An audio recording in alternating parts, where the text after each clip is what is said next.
Hey, what's up? It's your boy Young Machete, and Wrld recently released his posthumous album Legends Never Die, and it's a really good body of work, and I'm really happy to see that this is how it is executed. And about a week prior to that, Pop Smoke released his posthumous album that sold 250,000 K first week, so it's really good for him. But on the other hand, it's actually kind of depressing because now we can actually imagine the types of things that he would have been able to do had he still been alive. But anyway, let's not overindulge ourselves in that.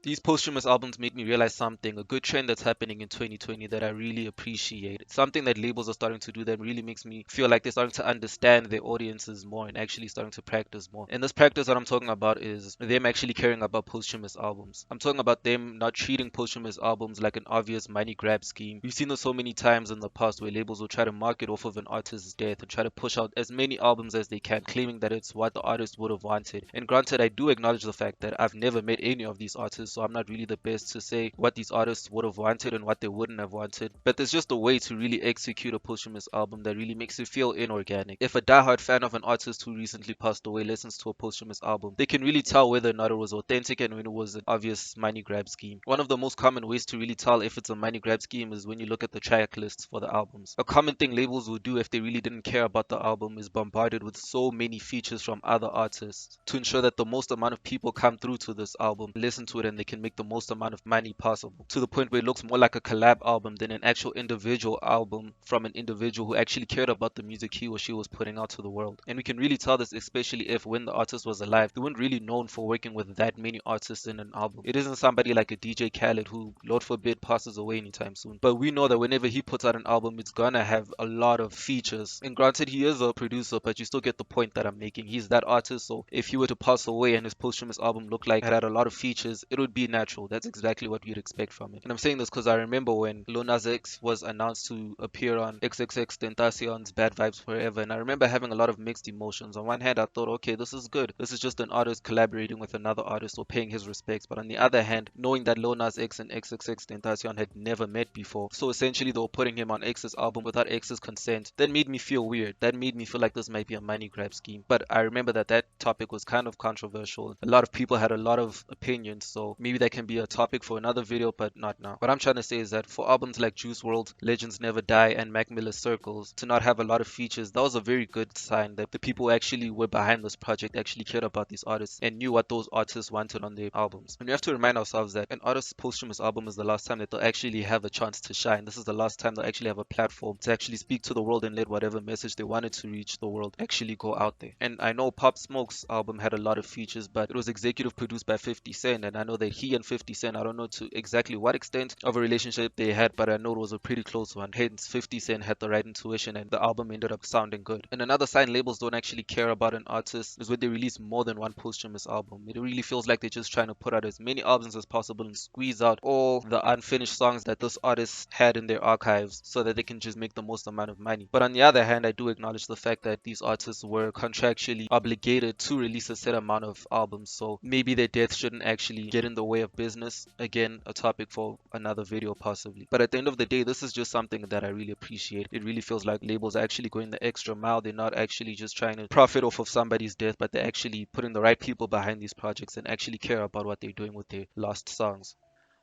Tell me what you thought about these posthumous albums that are listed in this video. You guys don't actually understand how much you'd be helping me out if you just press the like button real quick. If you just pressed it right now, you'd be helping me out a lot. And if you like this video, I really suggest watching this next video. Click on it right now. You will like it if you like this type of content.